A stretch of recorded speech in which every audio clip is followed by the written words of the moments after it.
It's very difficult for established conventional corporations to move the boat, the ship of state, they already have processes in place, they have vendors in place, they have people in place, they have supply chains in place to make what they already make. And so to flip that, to create something that's faster, more green, more sustainable, cleaner, whatever, is nearly impossible. And so what a lot of companies try to do is they buy those companies, smaller companies, however, by bringing them, and this differs case by case, right? But once they bring them into their system and their supply chain, and they sort of pollute what they bought in many cases. And so as a result of that, in the end game, those larger corporations with the supply chains and so forth and the scale will probably start falling away over time because they just won't be able to make the switch.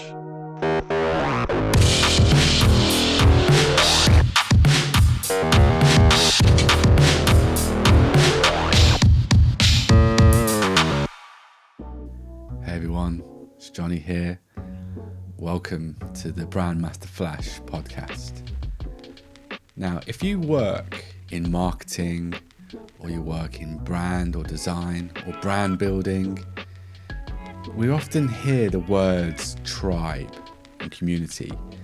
And you can hear these words used by influencers or influential people within marketing like Seth Godin or Marty Neumier. I have to be honest, I do use these words quite a lot, but I kind of struggle with them a little bit because I've never sort of seen the association with a tribe or community with a product or a place or even a person. I always think of tribes and communities of people that live together, share and work together and have children and raise children within a tribe. I suppose now that we are tribal people, that life has changed and a tribe or community might be quite different now from what it was a few thousand years ago. So the association between the words and what they're associated to, I've kind of struggled with a little bit until I read this book. Let's just grab it here. And this book is Primal Branding by Patrick Hanlon. And in this book, Patrick talks about something called a primal code. And this primal code has 7 pieces of individual code. And I'm going to list you them now. You have the creation story, the creed, icons, rituals, pagans, the sacred words, and a leader. And if people or places or organizations use and optimize and discover these 7 pieces of code and deliver them, then this will create a belief system that connects with people and ultimately help you build a community, or we could call it a tribe. So I had the pleasure to have a conversation with Patrick recently, and Patrick is really inspiring. He's a very, very knowledgeable person. He comes from an agency background, so he's worked at organisations like Ogilvy, and he now is a bit like me. You can't really pin him down with a job title or description. He's creative, he's a writer, he's a producer, he's an art director. He's involved in many different projects at many different levels. But his writing is absolutely fantastic, and I really, really connected with this book. And if I'm honest, it has to be right up there in one of the best brand books I've ever read. And it's more than brand. It's more about psychology. It's more about behavior and our association with the brands that we love and why we love them. In the book, he doesn't just talk about products, though. He talks about places and people and other associations that we have, and that connectedness that we have in the things in our life. So this conversation is a bit different from the other conversations I had.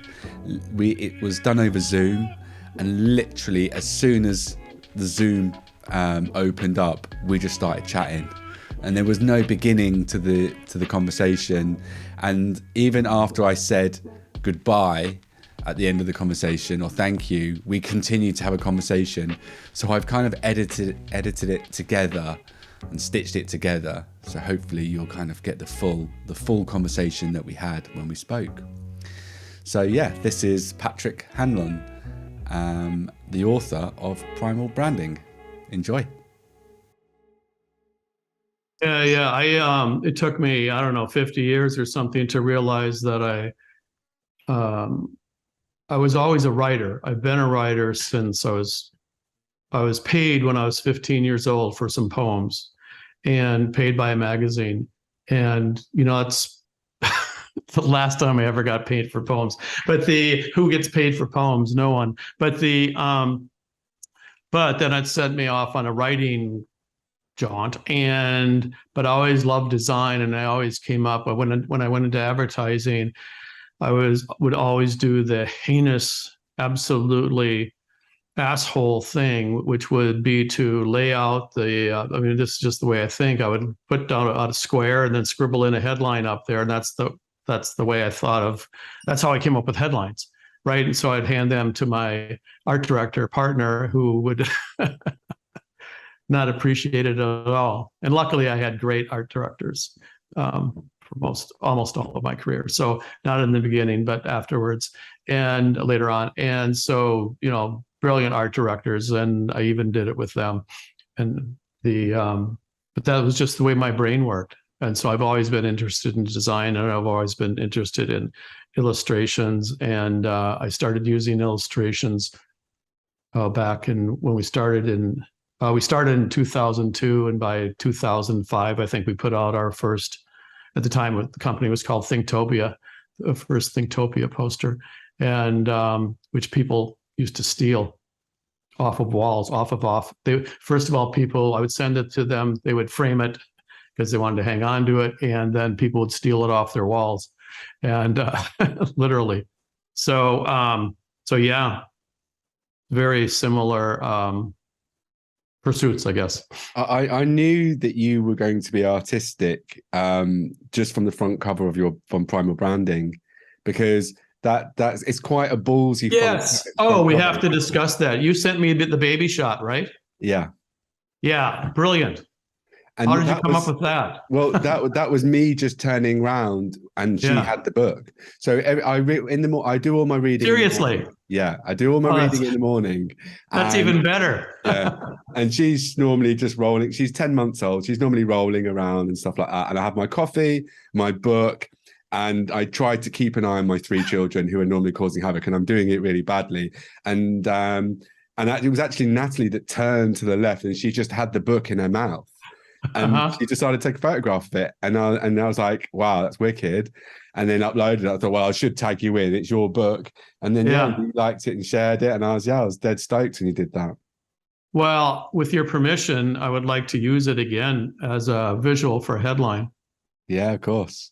For an article that I'm going to put out. Yeah. And it's the headline, I'm going to bastardize it, probably get it wrong, but when's the best time to start thinking about your brand, basically? Yeah. Right? Very early. Well, do you know what, Patrick? I think you're an exquisite writer, to be honest, because not only obviously this book and then the article that you recently shared with me, I think writing is one of those things. I think it's a bit like playing bass guitar. It's easy to pick up, but it's hard to master.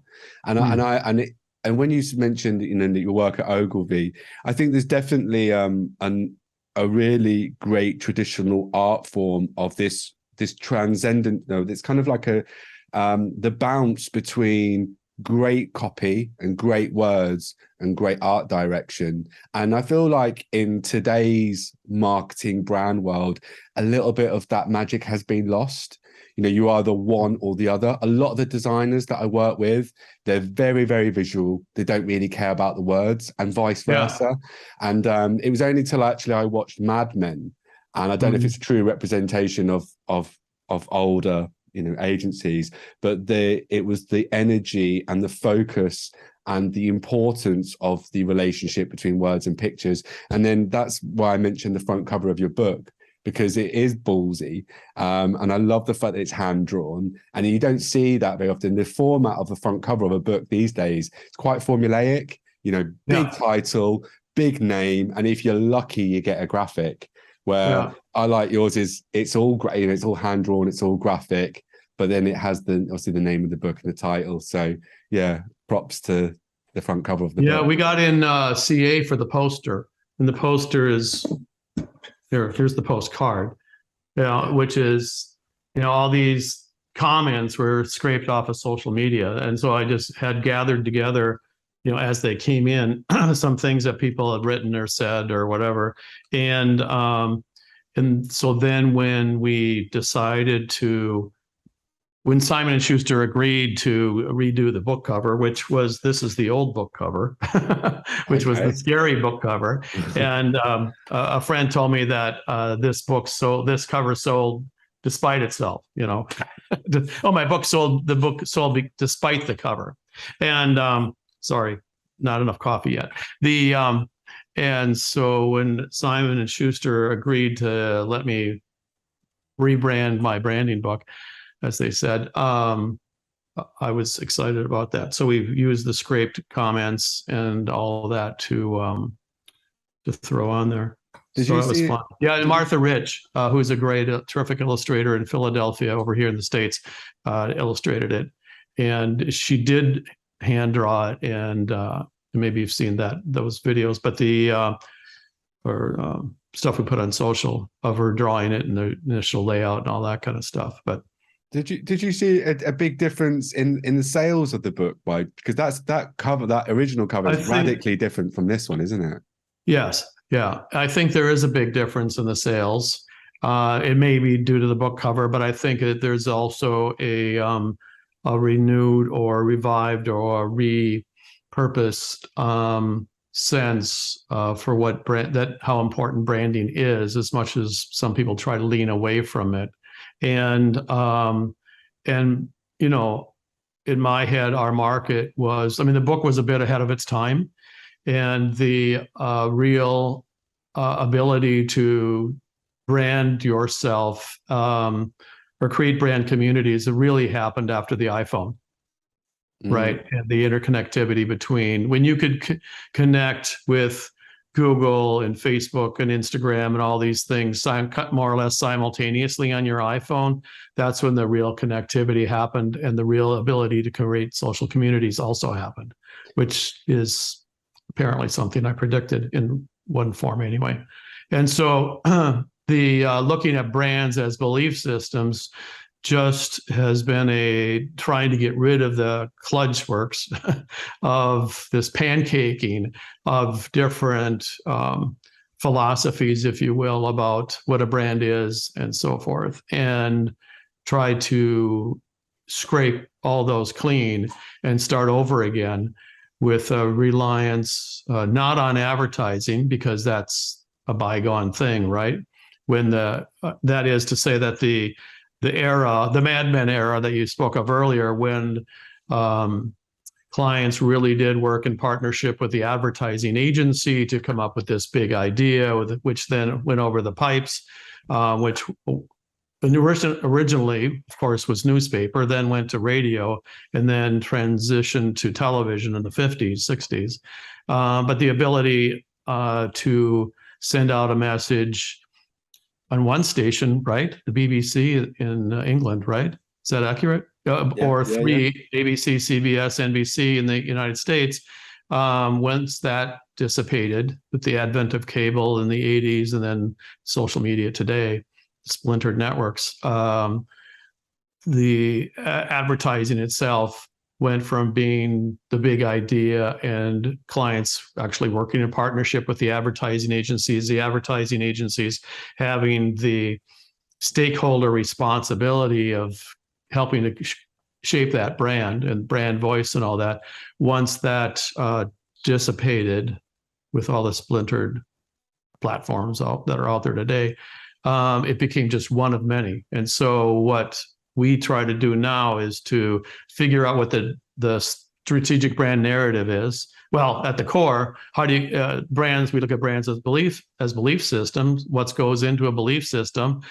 Creation, story, creed, icons, sacred words, rituals, non-believers, and a leader. And once you pack those 7 things or unpack those 7 things about your brand, you have 7 points of differentiation that are uniquely your own.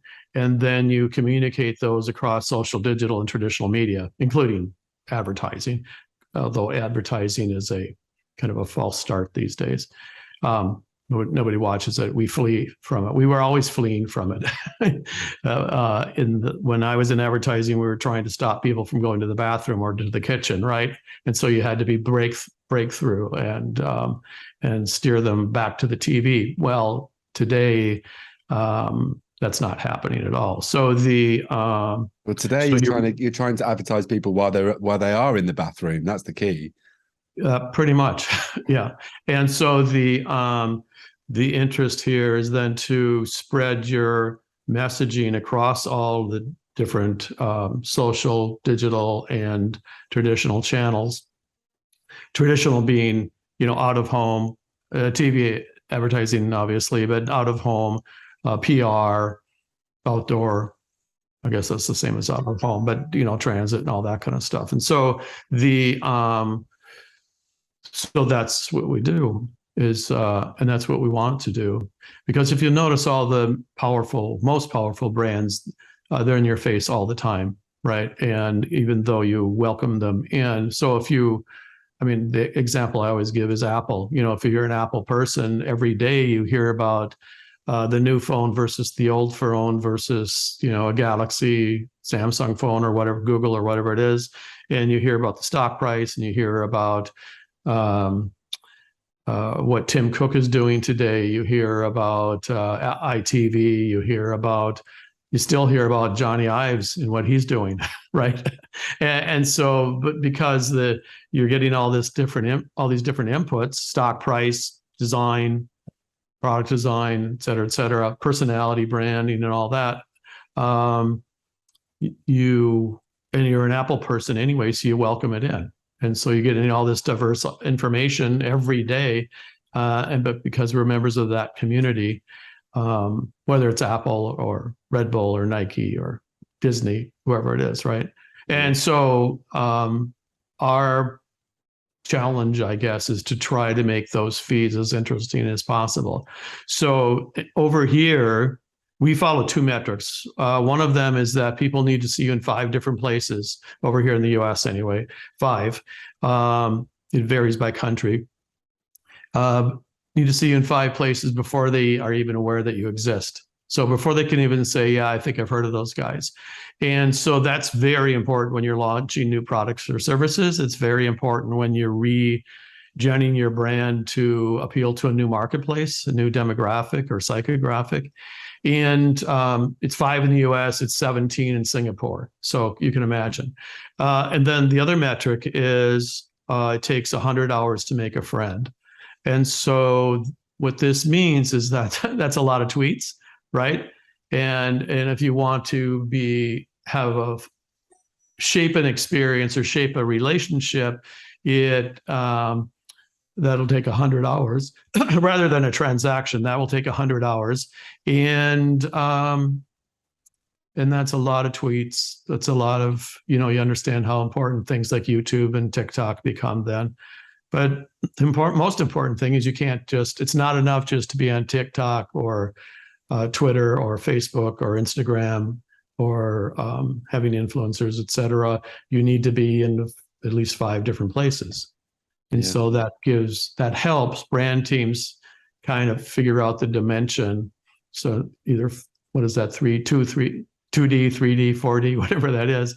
So it's going to take some time, and it's going to take a certain amount of content, and it's going to take a certain amount of time in order to make things happen. Yeah. So it doesn't happen. You can't just go viral. That's not enough. Okay, I like. Of course, if Kanye is telling you, this is what to buy, or Beyonce, or some of the other super influencers, Elon Musk, then it probably cuts through all of it. But yeah, maybe it depends if you're into those people. I want to just jump on into something that you said at the very beginning there. You mentioned that the book might have been too early, and I agree with that. And you know what? I really wish I'd picked this book up 10, 15 years ago. There's another book within brand, and I'm guessing that you've heard of Marty Neumier. That he wrote the book called The Brand Gap, and I feel like that book, in my circles and in the circles that I see online, seems to be making a renaissance, because actually some of the theories, the processes, the thoughts and discussions that happen in that book are actually more relevant now than maybe when they were released. And actually, I think a lot about the Primal Code. The Primal Code and what you've written in this book, I think I mentioned earlier, I feel like that is now more relevant than ever. And I'll explain why. In today's marketplace, or in terms of marketers and brand experts, you hear a lot about growing a tribe, your community. But I've always found a bit of a disconnect with this, because a lot of it is business talk, and I find a disconnect between something, the words, the leaders, everything that's within a primal code within brand building. I don't find it in these books until I found your book, and actually the words that you use and the primal code is so closely connected with community building and the actual real life attributes, experiences and emotions that you have with building a tribe. So I'd like to kind of start really here. Where did this come from? Where did you start learning about these aspects, and how did it come about? Yeah, so it came about because I was in advertising and I was faced with a client problem. I've said this in a lot of other places, but I think that at that time, which was 2000, the late 1990s, 2000, came up with the idea in 2001, June and July 2001, because I was working on a client problem. And at that time, people were talking about the Nike tribes, the Apple cult and all that, but no one knew how to do that for their own brand or company, product or service, even though they knew that that's what everyone wanted, right? And there would always be this meeting where you would present a campaign, and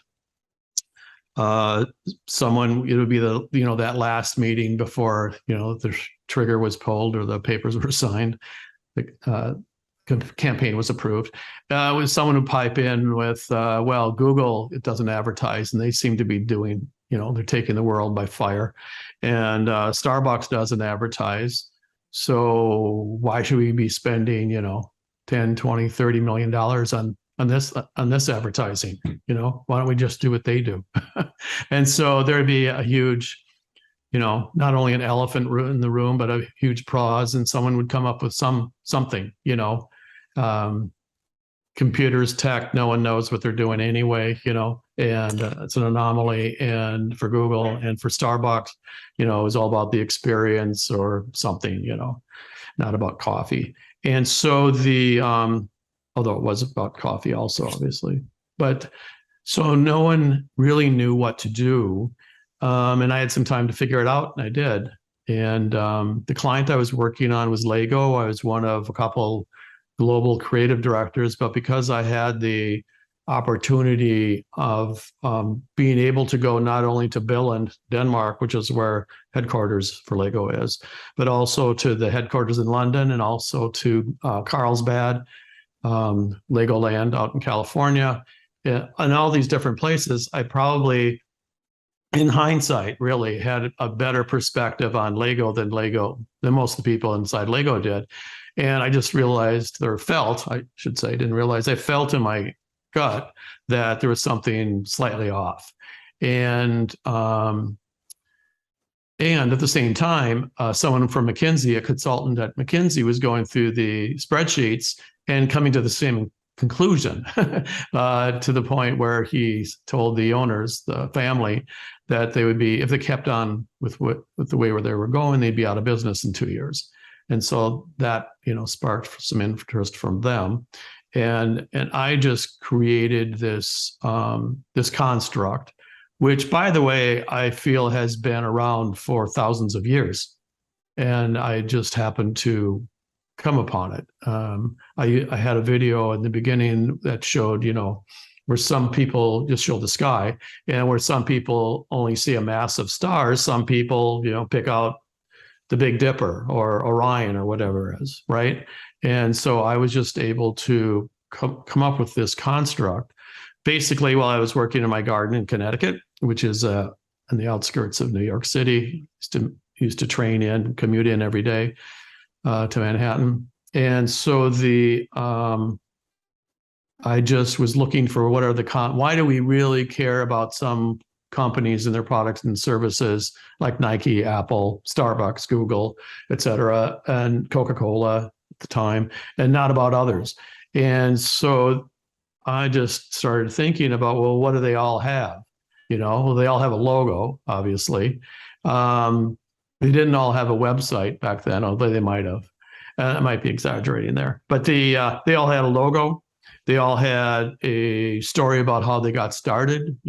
Coke started in not a grocery store, a pharmacy down in Georgia.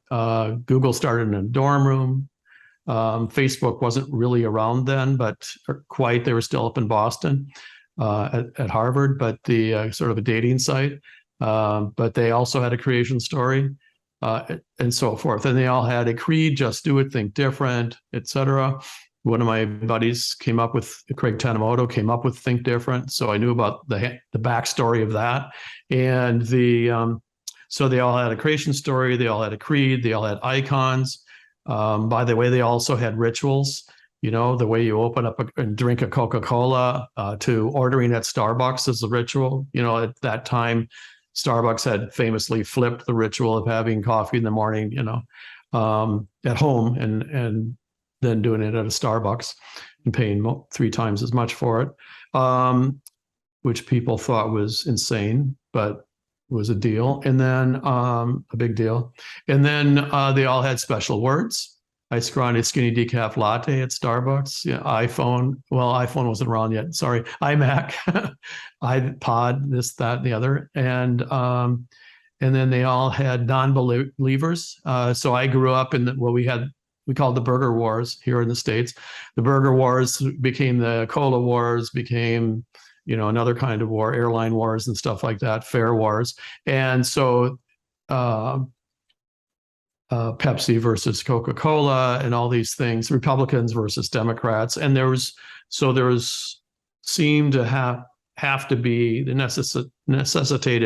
a brand necessitated having something to stand against and bang your head against. Actually, the non-believer part of Primal Code has become one of the most resonant, which we can go into later, and then the leader. And you just put these 7 pieces together, and you can, once you're able to tell someone, this is where this idea came from, how it came about. Here's what we believe in.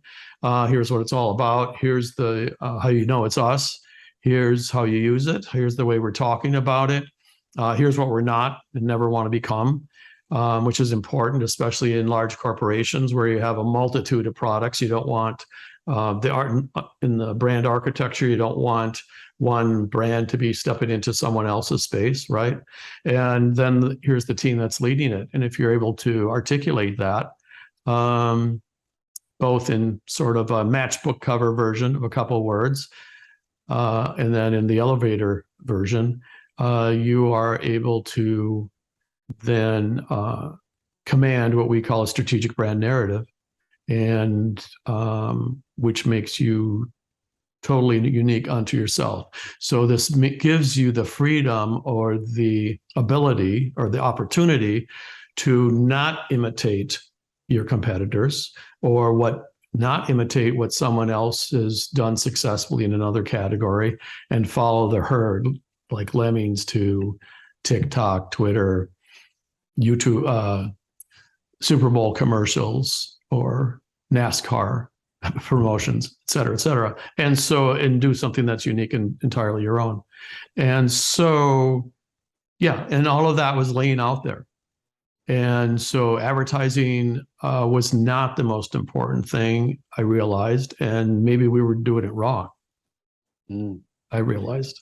And I think that's the case. And so all of these in branding, as we all know, you ask 100 people, what is a brand? You can get 100 different answers, right?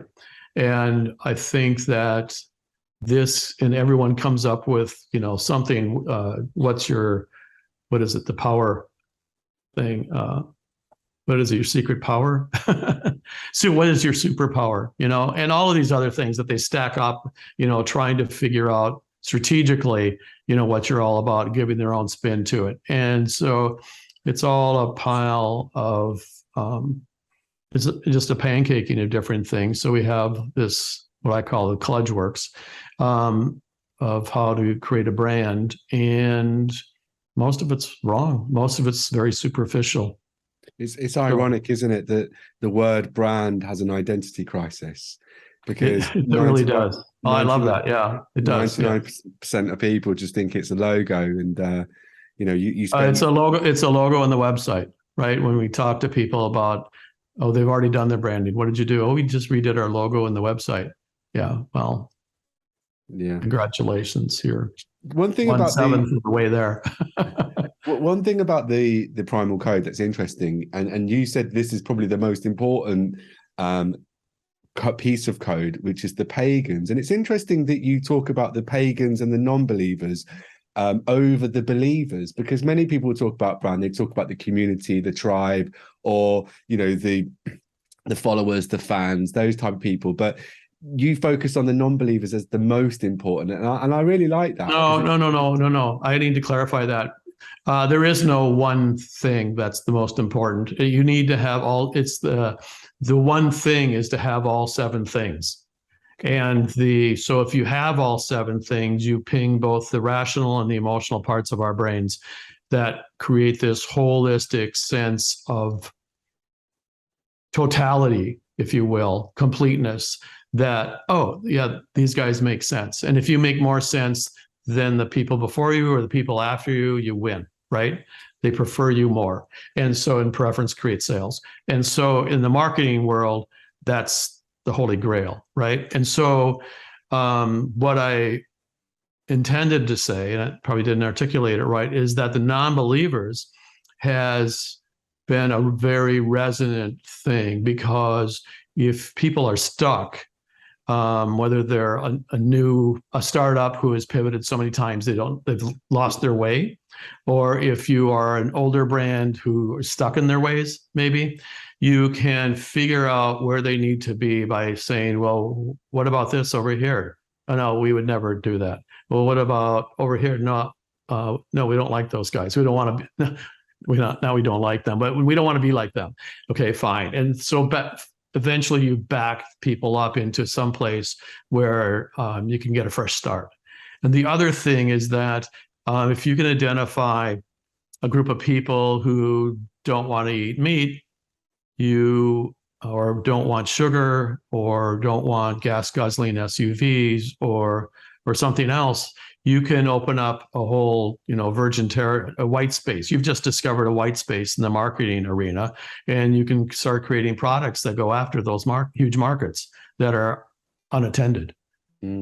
What's the opposite of a pagan? Is it a worshipper? Yeah, a believer. Yeah. And by the way, in the book, we use the word pagans, and I was cited for being tone deaf or something. And so from someone in Australia of all places. And we've switched it to non-believers. But, either way, there are always, in marketing, we always assume that everyone is going to like us because our product is so incredible, right? And the only reason that more people aren't using us is because we're not aware of it. And that's sort of a residual notion from push the advertising button, increase the advertising spend. That will increase, that'll help go out to more people, which will increase awareness, and more people will come. Well, that works up to a certain point, but what we're not recognizing is that for all of the people that go to Starbucks, another large set of people also go to Dunkin' Donuts over here in the States, or some other coffee, right? Or they might, in today's world, they might drink Red Bull or water or orange juice, And so in marketing, we tend to disregard those people or that fact and spend a lot of time and putting a lot of effort and wasting money and resources going after those people who are not a part of the market. And with performance marketing, we've kind of steered a bit away from that. But I think the overall attention could be more finely directed in general. I like the idea of the deep work that goes into finding your pagans, or at least identifying the pagans, because it allows, you talk about market positioning, it allows you to realize who we're not. And then that's the moment that's the process of reduction, the process of elimination, to get rid of those other areas, to then define your market, find the niche, find the your little pocket of where you belong. And again we use the primal code, the tribe. Tribe. We look for believers, and ask what is the opposite of the non-believers. The opposite obviously is the believers, those people who feel once they believe, they feel they belong. And they not only buy you, they buy into you. But so we look at zealots, brand zealots, and we try to find out most companies, especially in packaged goods and other areas, they know who their advocates are, and they know who their repeat purchasers are, right? And the heavy buyers, and they have metrics on those people. So we talk to those people in qualitative and find out what makes us sticky with them, because we don't want to lose that, arbitrarily, by accident, lose what makes us sticky and the things that they love about us. And then we've talked to the potential advocates, potential zealots, and find out what's holding them back. So in the real world, if someone has bought us 7 times, they're probably an advocate, a zealot. If they have only bought us 2 or 3 times, then why haven't they? What's going to help us? What's going to help them get to 7, right? And become a heavy zealot. And so we figure out what those friction points are, and sometimes they might be something we can't do anything about. It might be distribution, or it might be the price. We can do things about either of those, but it could be something we just can't do anything about. And then we remove those friction points, and immediately, when you do that, because they are the low-hanging fruit anyway, you get a rise in sales, usually double digits, and knock on wood. And so that's like the task number 1. I like it. Okay, Patrick, in the book, you've got a great quote, and I've written it down because I think it's amazing, by someone that's in the book called Peter Matravers from Avida. And the quote is, "Instead of simply satisfying a consumer need, we want to green the earth and excite the human spirit." Now, I can really buy into this, and I love that quote. And I suppose the question from this would be this is a primal code that I wish every business would adopt. How do we get more businesses to connect and deploy a primal code that's more earth friendly? Yeah. Well, some people may have to fall by the wayside, unfortunately. It's very difficult for established conventional corporations to move the boat, the ship of state they already have processes in place, they have vendors in place, they have people in place, they have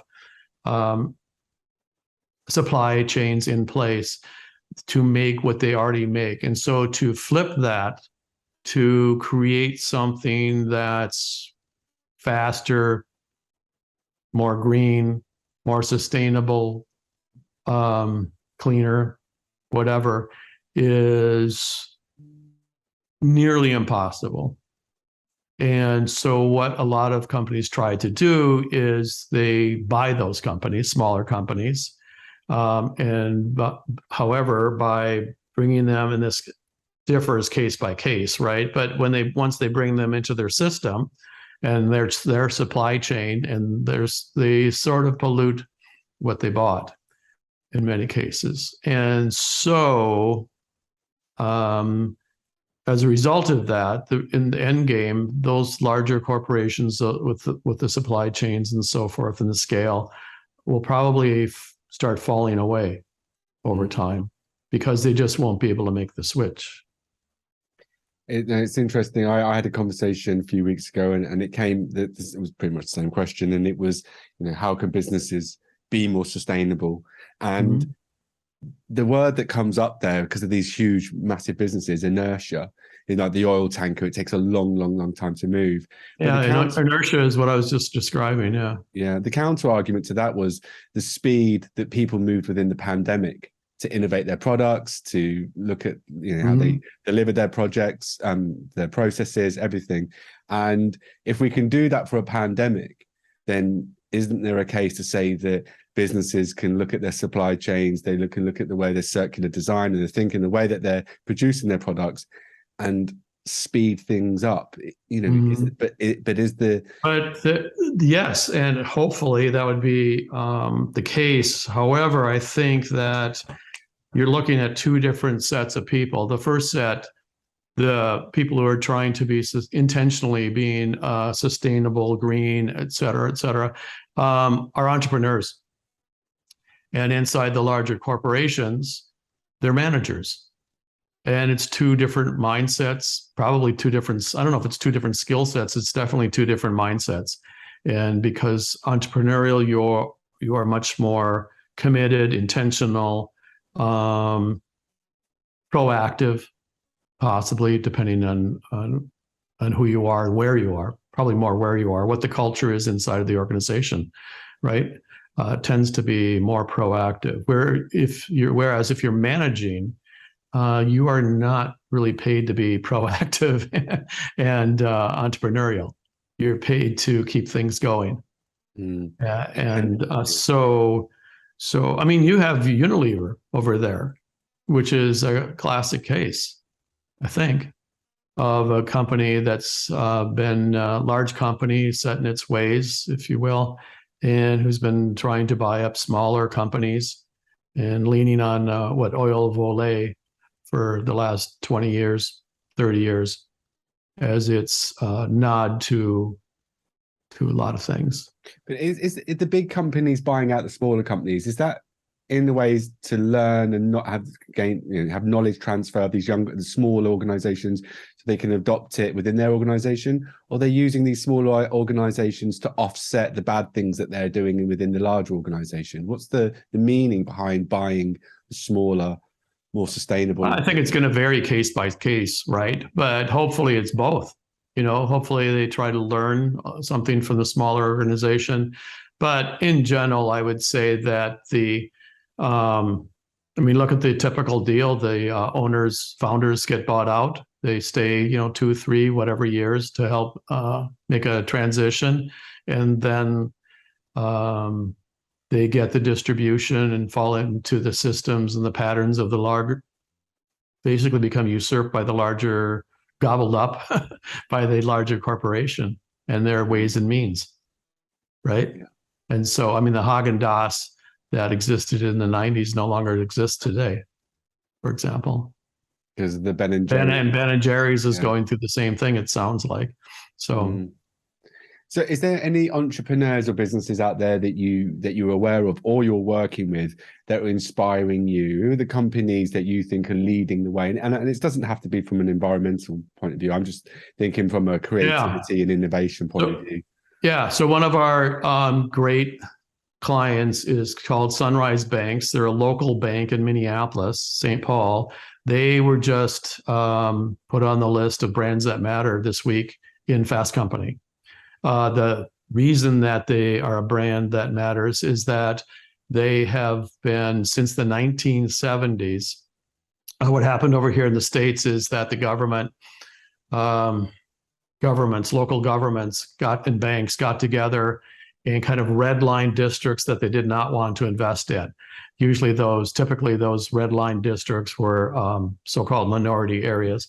And so as a result, those areas fell behind the typical growth pace of the rest of the community and were disinvested in, disenfranchised, et cetera, et cetera. So they didn't have the same growth, and which has been substantial over the last 50 years. And so Sunrise Banks has been intentionally actually going into those redlined districts and greenlining them and giving them the funds and the lending and so forth that was necessary for them to keep going. So as David Reiling, the CEO, once explained to me, he said, everyone wants the $500 million deal or the $50 million deal, right? No one wants the $50,000 deal. But it's the $50,000 deal that keeps the local, YMCA going, which employs 30 people and, helps, Uncle Charlie have a job and maybe your parents or something, right? And so it's those kinds of deals, the micro deals, that kind of keep the neighborhood alive and going and preventing disaster.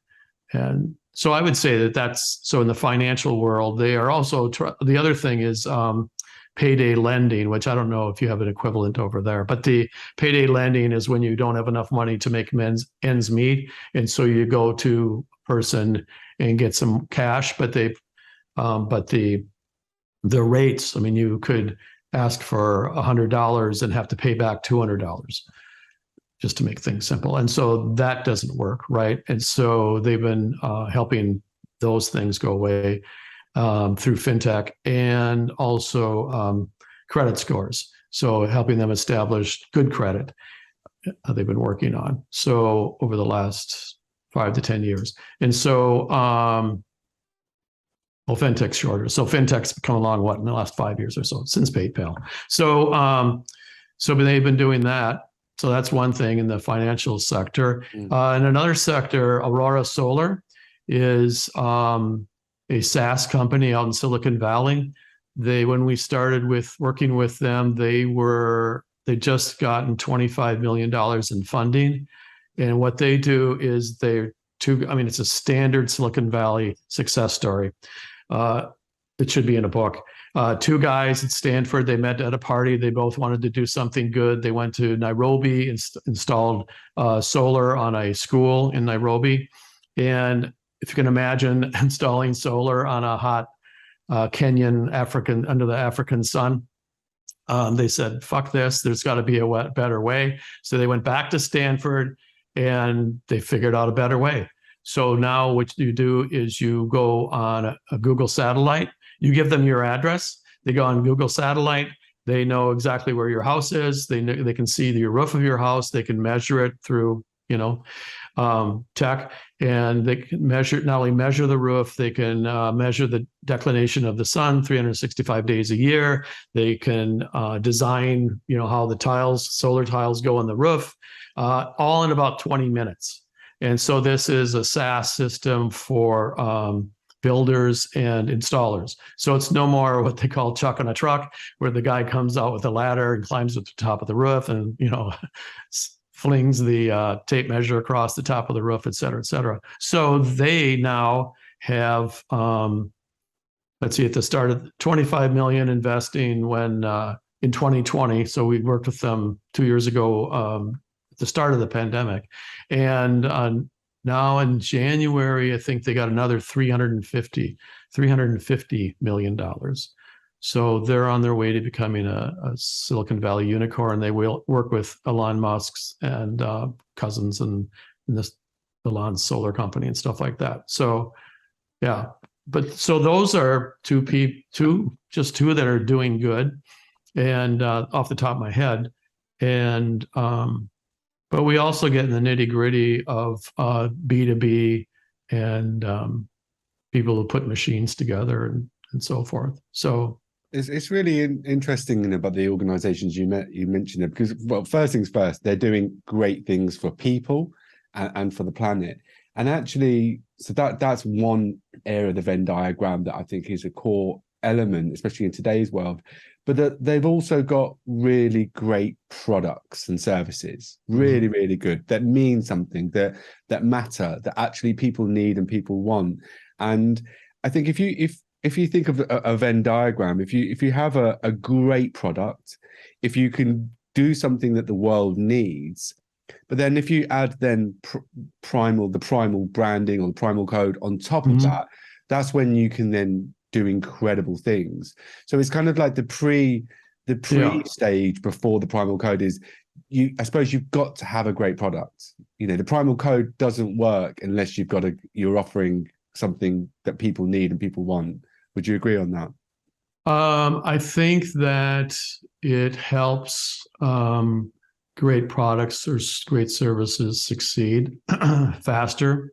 It also helps. I mean, each piece of code is a point of differentiation. So other people may have a similar creation story to yours or a similar creed, but you can't be a cliche. You know, I mean, you can't say, you know, what's the usual roundup of values? You know, diversity and empowerment, and you know, it's the typical list, right? And this helps get away from that a bit and gets into your own skin.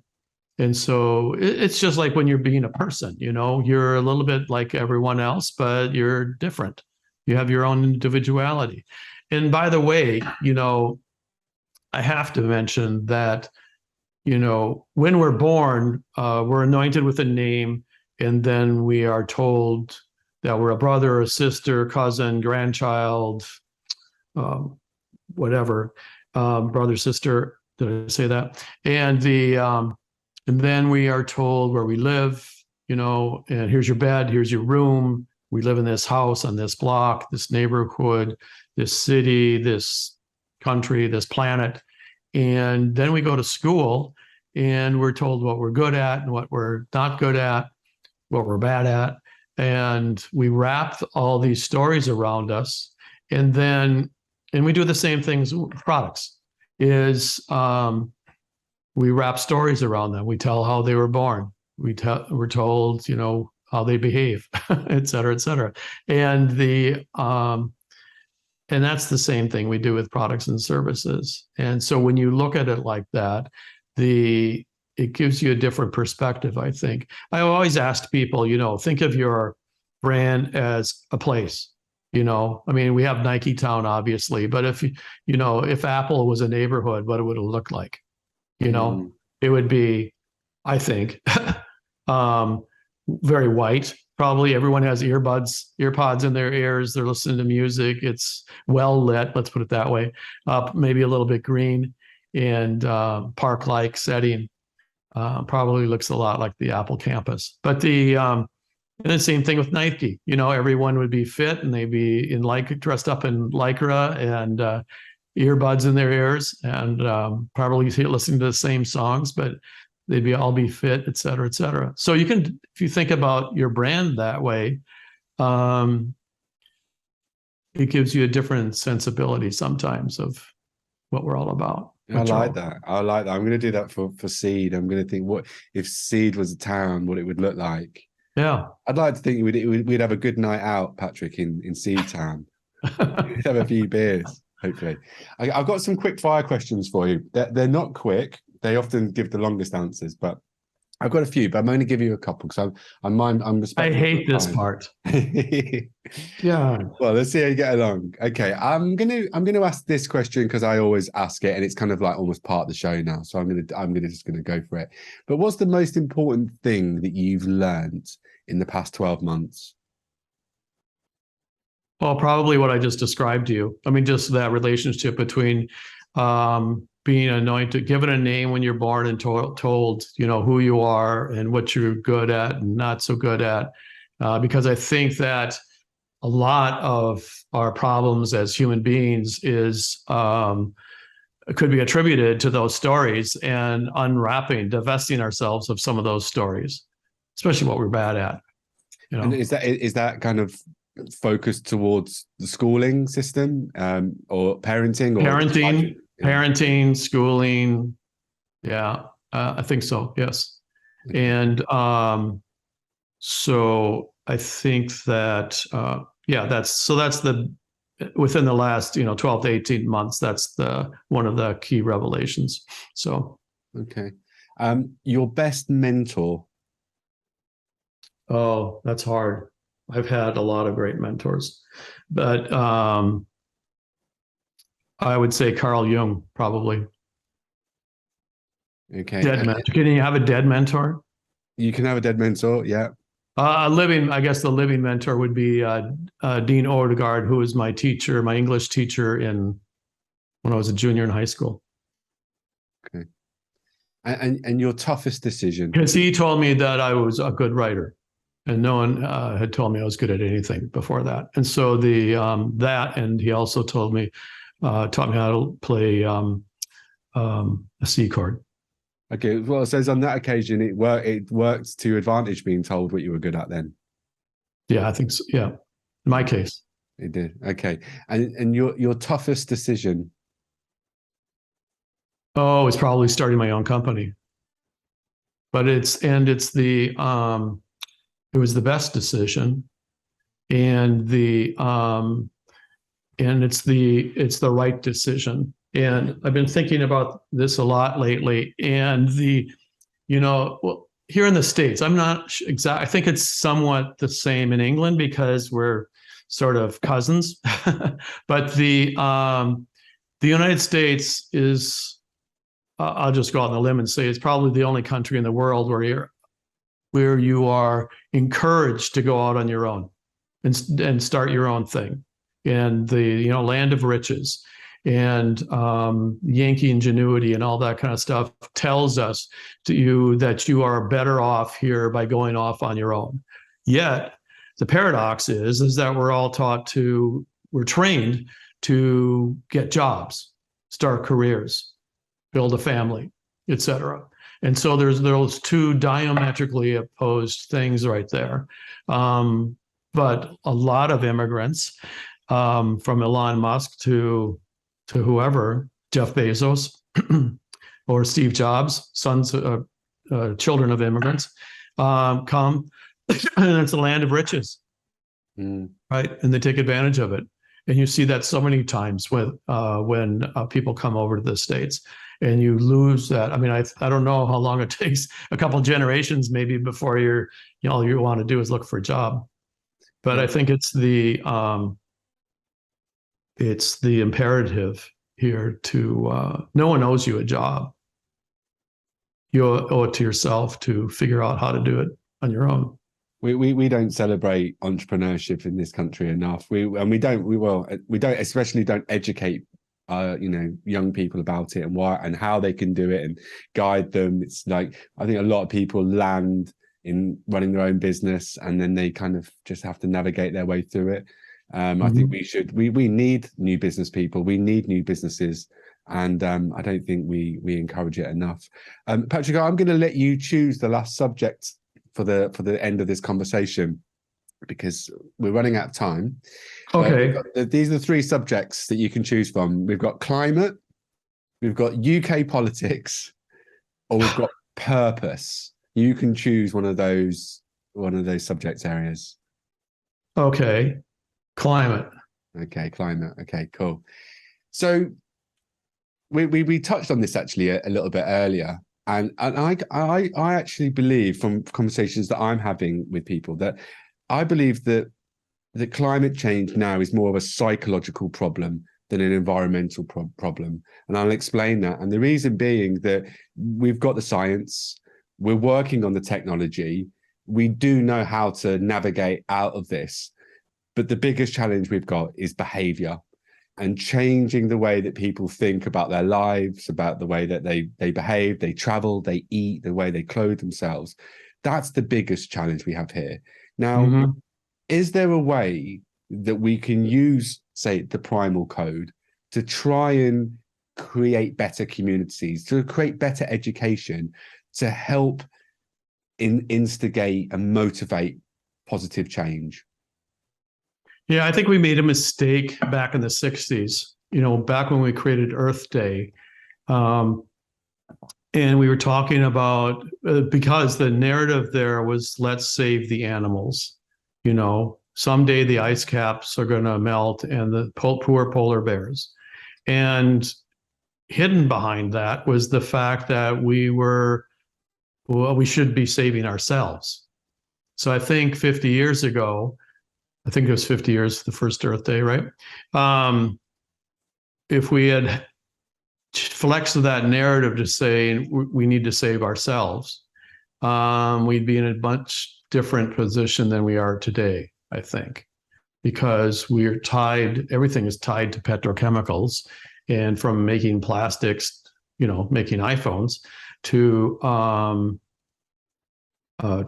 automobiles and so forth, obviously, transportation. And so I think that narrative needs to change. Yeah. We worked with the UN, this was several years ago, when they wanted to change the phrasing from global warming to climate change. So they were going to Davos, and I didn't work on it personally, and my partner at the time did. Worked out the argument for making that change, which I thought at the time was, and I didn't work on it, was a little bit political and a little bit just wordsmithy and walking away from the real problem, but the trying to soften problem. And yeah, so I would change the narrative. It's all about deconstructing the narrative so that you have develop a counter narrative that is more impactful. I would 100% agree with that. And especially here in the UK, the word climate change for me doesn't work. We live in a country that is often very cold, wet, has very small summers, and we whinge about the weather. And telling people in the UK that it's going to get a little bit warmer isn't seen as a negative thing. It's a positive. Yes.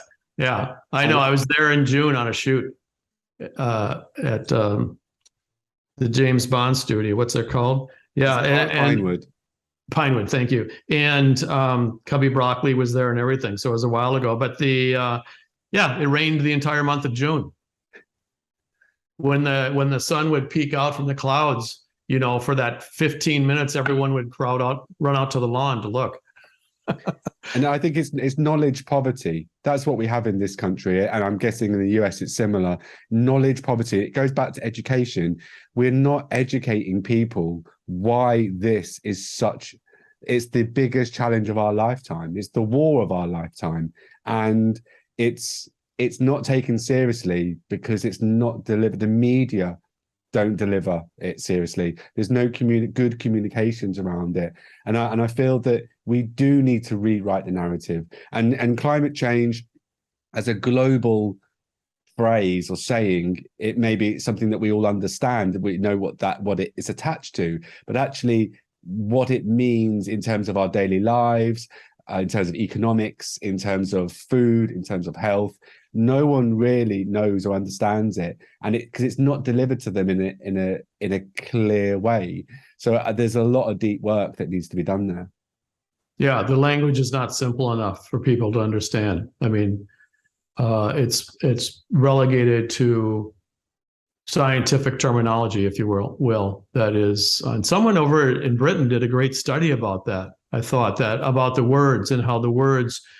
Oh, George Orwell did it, and in one of his books, Propaganda, I think, and he talks about how we use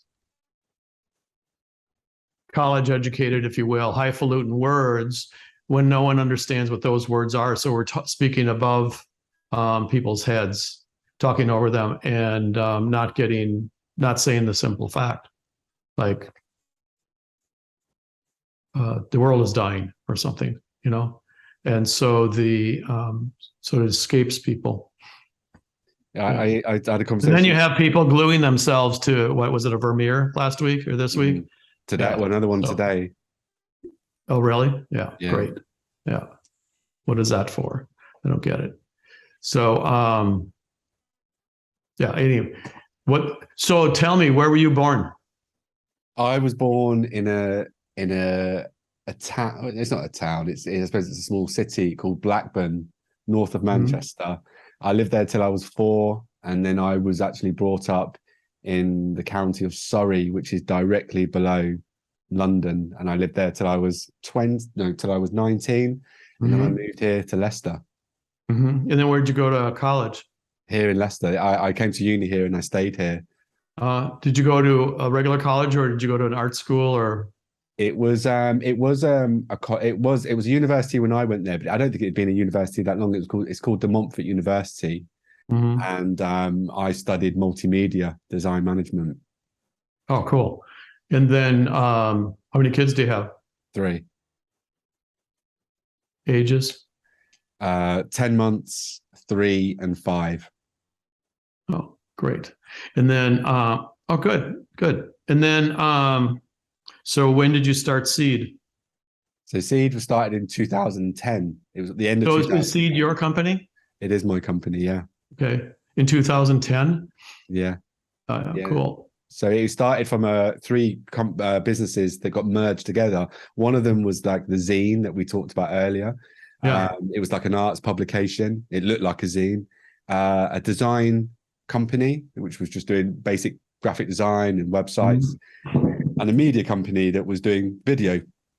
And we merged them together and created Seed, which then became I suppose at the time you'd call it a multimedia agency, but it's kind of changed and developed over 11 years. We've worked a lot in education. So it has media. Yeah, true. We have to change, don't you? You have to change a lot. And now, actually, I kind of, when people say, what is Seed now? I'd kind of say we're a communications partner, because when you think of design or a design agency, you often think of just marketing in those areas. But actually, the majority of work that we're doing now is within strategy, at leadership level, but also internal communications. Actually doing a lot of the work that you've done or do within organizations to figure out, who are we? What do we stand for? Yeah, it's inside out organization. Exactly. Yeah. And finding that the core truth, the deep truth, which is the most important work. And as a creative and a designer, I find the more that I do this work, the more removed I am from the creative, which obviously I love, and it is a part of the process. But the deeper work, the most important work, is that exploration, that discovery in who are we and who do we want to become. Yeah. And execution is crucial, because execution can screw up you can have a great strategy and have it suffer from bad execution, and vice versa, I suppose, right? Yes, the organizations have to start from the inside out, and you have to know, what you believe in and what you don't believe in order to move them forward, I think. So it all kind of starts there. I agree. Yeah. Yeah. So one thing that we do is we ask people to write a headline. You're a journalist, and it's the year 2030, and you're writing a headline about Seed or some other client or a client. And what's the headline? And then, 2 sentences that back up, support that headline. So the answer to those or outcomes of that output for that is generally, something like world peace. Goes from world peace or the Nobel Prize to whatever tactical thing they're working on that week. But so it varies. But out of that, you get a sense of, if you have all the key stakeholders in the room, you get a sense of where they are going or where they want to go. Yeah, I have a very similar task, which is the year is 2035. You're Mhm. at your industry awards, and the most respected voice in your industry comes on stage, and you've won the Lifetime Impact Award. What do they Mhm. say? What do they What 2 say? minutes Yeah, speech? yeah, same thing. Yeah, And I yeah. find that's a really good task. And the great thing about these type of tasks and these type of exercises is most of these leadership teams, they've never done anything like this before. To them, it may seem a bit fluffy, but when they actually start getting involved in it and they're writing it and they're sharing it, you see their eyes light up, you see the light bulb moments. And Yeah. we talk about unity, we talk about people coming together and working together. Those are the moments where I think people do come together, when they get creative, when they're storytelling, when they're having fun, maybe when they see different sides to each other and they're not just crunching numbers or hiring and firing people. Those moments are really important. And it's the nuance, it's the magic that happens within those moments, the alchemy that I love the most. And I'm just a facilitator of questions. Most of my strategy work just comes from extracting the words that come out of their mouths, their ideas, the thoughts, the funness of those exercises, and then turning it into a game plan that they can actually go out and execute. And then eventually, we get to the visual, we get to the art, the creative, which is is where I belong.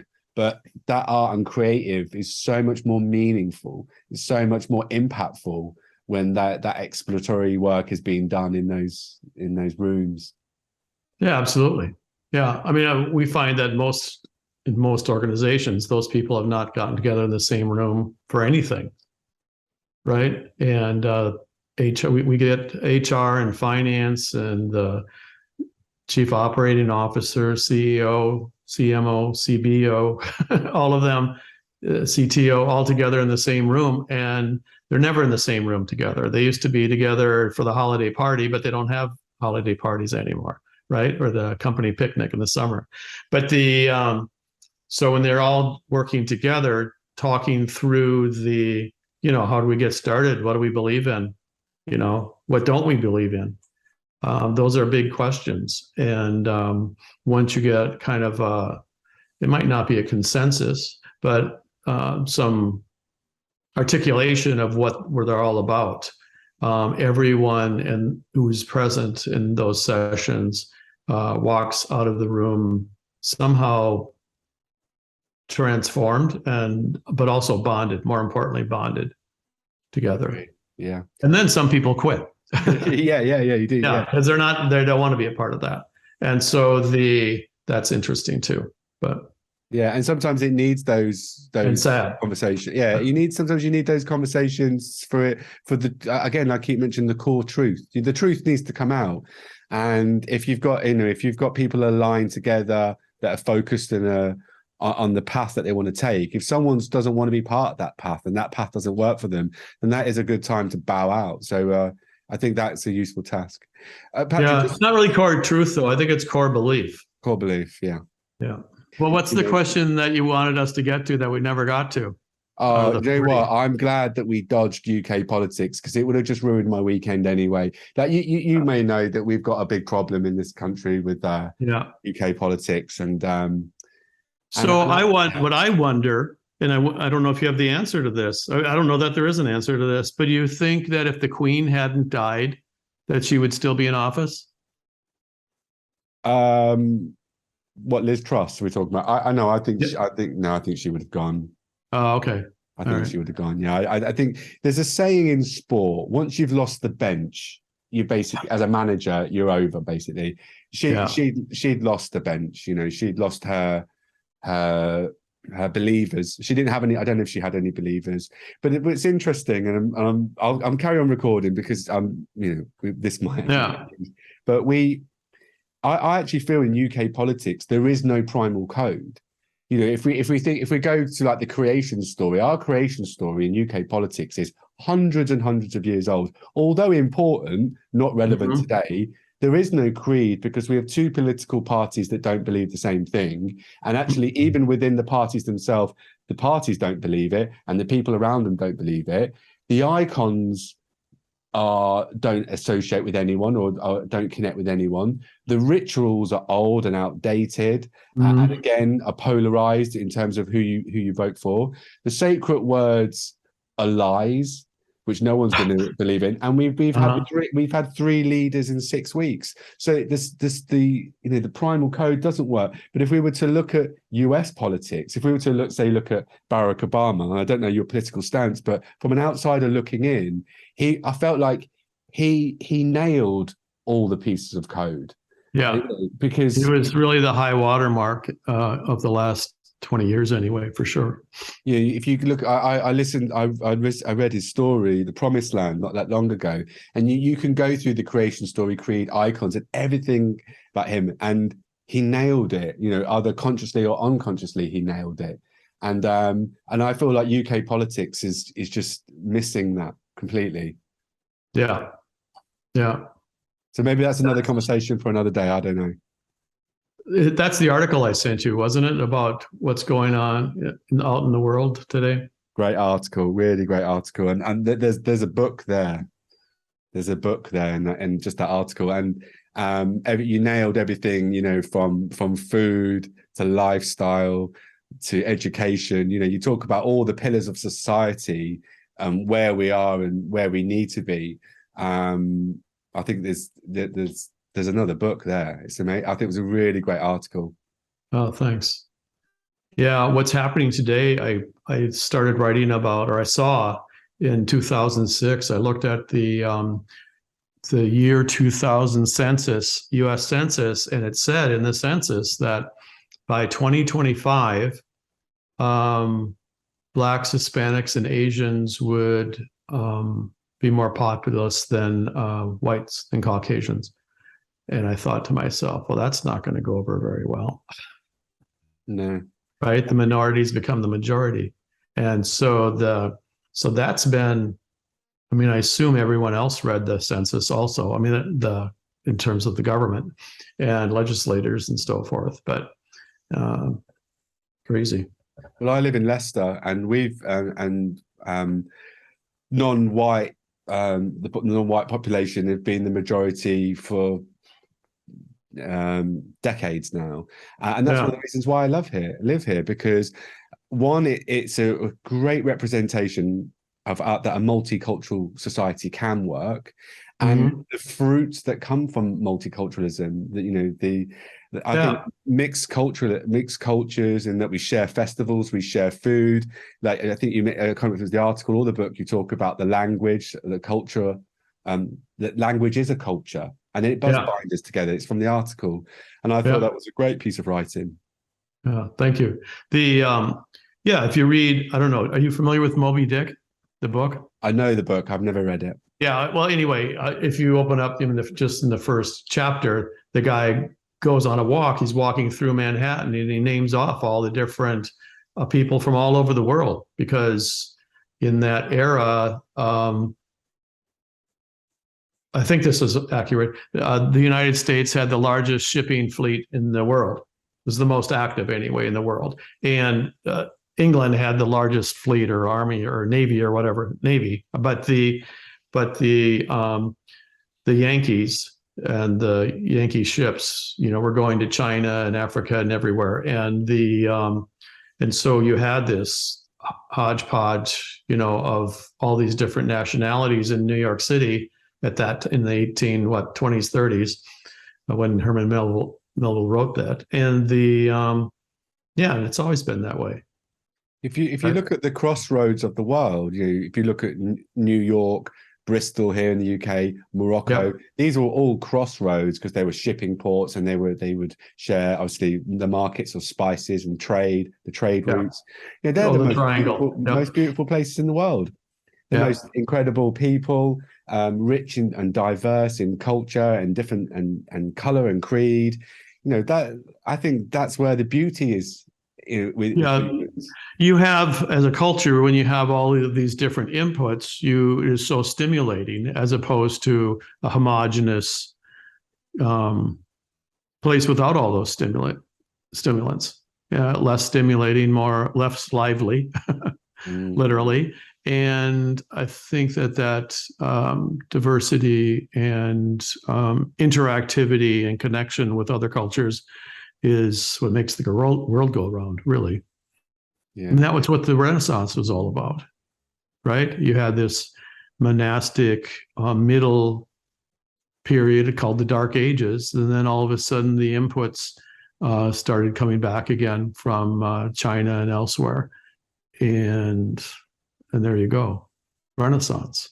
Well, I'm dreaming for another Renaissance period, Patrick. I'm gonna hope for that, especially from an environmental point of view. And I wouldn't classify myself as an eco warrior or a tree hugger, but the more that you learn about the environment, the more that you learn about climate change, you can't help but fall down the rabbit hole and learn about food and agriculture and all the different things that come with climate change.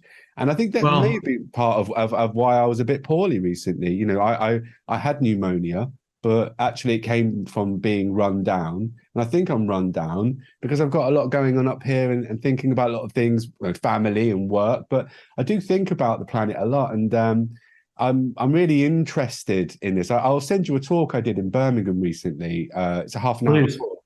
I'll send it over to you. And it talks about the changing of mindset and understanding that there is lots of great positive possibilities here, the changing mindset and changing behavior and all the great things it can do, from innovation, from health and well-being, all the different areas that can come from a change in behavior and looking after our environment. So there's lots of positive things that can come out of this. But like I said before, the psychological, the social sciences within climate, that's where the deep work is at the moment.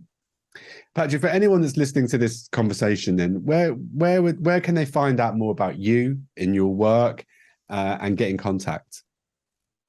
We're on Instagram all the time. At least it feels like all the time, at Primal Branding. And then, LinkedIn obviously is the easiest place. The book is on Amazon, and but we're also, spread across everything. Facebook, not so much Facebook, but YouTube and elsewhere. The website, primalbranding.co.